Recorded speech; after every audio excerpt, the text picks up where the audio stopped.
Would you stay silent? Or let revenge speak for you? Welcome to the stories on Shattered Vengeance.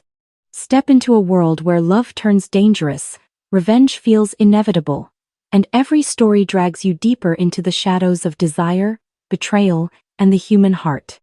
Let's begin today's story. The quarterly family dinner at Hillcrest Country Club had become Dad's comedy hour.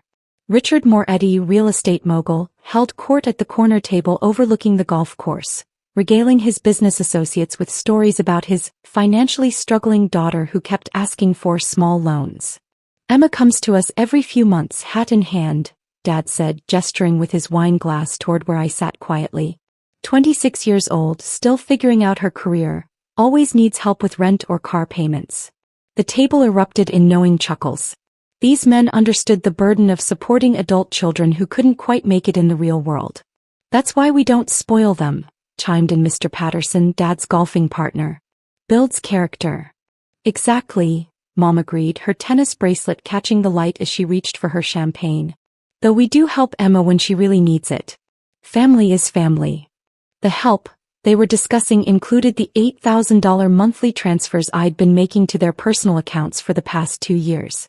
Money they believed came from my successful tech consulting business helping them through temporary cash flow issues.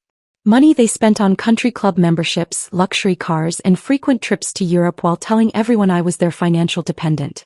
"What's Emma doing for work these days?" asked Mrs. Wellington, Dad's business partner's wife, glancing at me with barely concealed pity. "Freelance tech consulting," Dad replied dismissively. "Computer stuff. Makes enough to get by, but you know how unstable that kind of work is." My unstable work consisted of advanced cybersecurity consulting for Fortune 500 companies and government contractors. What I told my family was basic website design was actually classified work that required top-secret clearance and generated substantial income. "The kids today expect everything handed to them," Mr. Patterson observed. "At least Emma asks for help instead of demanding it. She's learning valuable lessons about budgeting and responsibility," Mom added proudly. "Even if it means we have to assist her financially sometimes." The assistance had started innocently 2 years ago when Dad's real estate investments hit a rough patch and Mom's boutique wasn't generating enough revenue to cover their expenses. They'd been on the verge of losing their country club membership, selling the vacation home, and downgrading their lifestyle significantly. I'd offered to help temporarily, but Dad's pride wouldn't accept charity from his daughter who played with computers for a living. So I'd created a cover story about needing family loans for my business, then immediately transferred the money back to them plus additional funds for their expenses. "How much does Emma typically need?" Mrs. Wellington asked with concern. "Usually 3,000 to 5,000, Dad said, shaking his head sadly.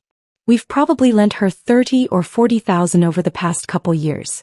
Kids these days don't understand the value of money." I almost choked on my water. They'd lent me $0. I'd transferred over $190,000 to cover their mortgage, country club fees, car payments, and luxury expenses while they told their social circle I was constantly borrowing money I couldn't repay. "What about collateral?" Mrs. Wellington suggested. "My nephew had to sign over his car title when we helped him with business loans." Dad waved dismissively. "Emma doesn't have assets worth securing. Her apartment is rented, her car is leased.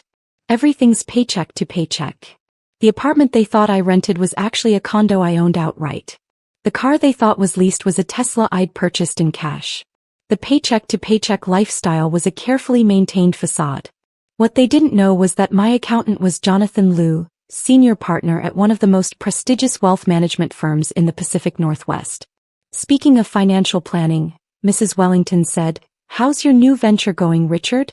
"The commercial development project." Dad's expression brightened. "Excellent. We just closed on another property last month. The Mediterranean Resort project is moving forward ahead of schedule." The Mediterranean Resort project was funded entirely by my monthly transfers, though Dad had no idea. "And Lisa's boutique is thriving," Mom added. "We're opening a second location next month." The second boutique location was also funded by my transfers. "You two have really turned things around," Mr. Patterson said admiringly. "Last year you were worried about the country club fees, and now you're expanding businesses and taking European vacations." Hard work and smart planning, Dad replied modestly. Though we're also blessed that Emma's financial requests have been smaller lately. My requests hadn't been smaller. I'd simply increased the transfer amounts while asking for smaller loan amounts to maintain the illusion that they were supporting me rather than the reverse. Emma, dear, Mrs. Wellington called out to me, how's your little computer business going? It's going well, I said carefully. I've been working with some larger clients recently. Wonderful, she replied with the tone people use when discussing a child's lemonade stand. It's so nice that you're learning about entrepreneurship. What Emma means, Dad clarified, is she's gotten a few bigger freelance projects.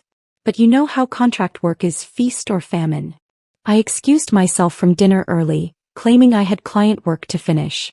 In reality, I needed to review some concerning communications from my accountant about offshore account reporting requirements and potential tax implications of my family financial support structure. That evening, Jonathan Liu called with urgent news. Emma, we need to discuss your family assistance arrangements immediately. The IRS has been asking questions about unusual transaction patterns in accounts connected to your parents' social security numbers. What kind of questions? Large cash deposits that don't correspond to their reported income sources. Luxury purchases that exceed their documented earnings. The spending patterns suggest undeclared income. But I've been paying gift taxes on the transfers, I said. You have, but your parents don't know the money is gifts. They think it's loans from you, which means they're not reporting it as income. Meanwhile, they're spending at levels that suggest much higher earnings than they're declaring. So the IRS thinks they have unreported income? Exactly. And they're launching an investigation. They want a meeting tomorrow with documentation about all financial relationships between you and your family members over the past 3 years. The next morning, I sat in a sterile IRS office with Jonathan, facing Agent Maria Rodriguez and her team of investigators. Boxes of financial records covered the conference table. Miss Moretti, Agent Rodriguez began, we're investigating substantial income discrepancies for Richard and Lisa Moretti. Our analysis shows luxury spending patterns inconsistent with their reported earnings.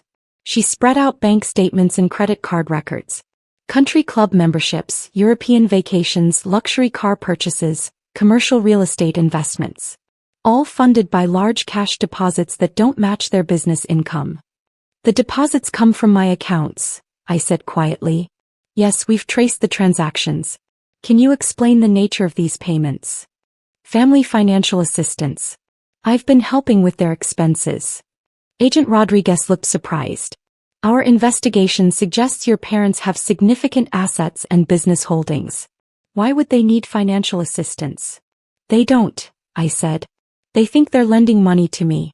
I tell them I need loans, then transfer the money back plus additional funds to cover their actual expenses. The room went silent. You're telling us that your parents believe they're supporting you financially, while you're actually funding their lifestyle? Agent Rodriguez asked. Correct. How much money are we discussing? Jonathan pulled out comprehensive records. Approximately $190,000 over 24 months. Miss Moretti has been paying appropriate gift taxes, but her parents are unaware the money constitutes gifts rather than repaid loans. So they're not reporting this as income, Agent Rodriguez concluded. They have no reason to believe it's income, I confirmed. They think it's their money being returned from loans to their daughter. Agent Rodriguez reviewed the documentation. Miss Moretti, your cybersecurity consulting business generates substantial income. Why hide this from your family? Because they refuse direct help. This arrangement preserves their dignity while keeping them financially stable. But creates tax compliance issues, Agent Rodriguez noted. Your parents are unknowingly committing tax fraud by not reporting income, while publicly claiming you're financially dependent on them. We need your parents to understand the actual source of their funding and file amended returns. This meeting could be enlightening for them. 3 hours later, my parents sat in the same conference room, looking confused and slightly offended by the IRS summons. We don't understand why we're here, Dad said stiffly. Our tax filings are completely accurate. Agent Rodriguez spread out the same financial records. Mr. and Mrs. Moretti, our investigation shows income discrepancies between your reported earnings and your spending patterns. That's impossible, Mom protested. We track every penny. These bank deposits, Agent Rodriguez continued, pointing to transaction records, represent substantial unreported income. Those aren't income, Dad said confidently. Those are loan repayments from our daughter. Emma borrows money and pays it back. Agent Rodriguez looked at me. Miss Moretti, would you explain the actual arrangement to your parents? I took a deep breath. There are no loans. I've been transferring money to support your lifestyle while telling you I needed financial help. The room went dead silent. What? Mom whispered. The money you think I'm repaying comes from my cybersecurity consulting business. I earn between $400,000 and $500,000 annually. I've been funding your country club memberships, vacations, car payments, and business investments. Dad's face had gone white. But you said you needed rent money. Car payments. I own my apartment outright and paid cash for my car. I created the loan story because you wouldn't accept direct financial help. Agent Rodriguez intervened. Mr. and Mrs. Moretti, you've received approximately $190,000 in unreported income. You need to file amended tax returns and pay penalties. But we thought. Mom trailed off. You thought you were supporting your struggling daughter, Agent Rodriguez confirmed. Instead, she's been supporting your entire lifestyle. The tax implications were severe. Back taxes, penalties, and interest totaling nearly $60,000. The social implications were worse. They'd have to explain to their country club friends why their membership was suspended pending financial verification. Emma, Dad said quietly, why didn't you tell us? Because every time I tried to discuss my actual career, you dismissed it as computer stuff that couldn't generate real income. Your egos couldn't accept help from your daughter.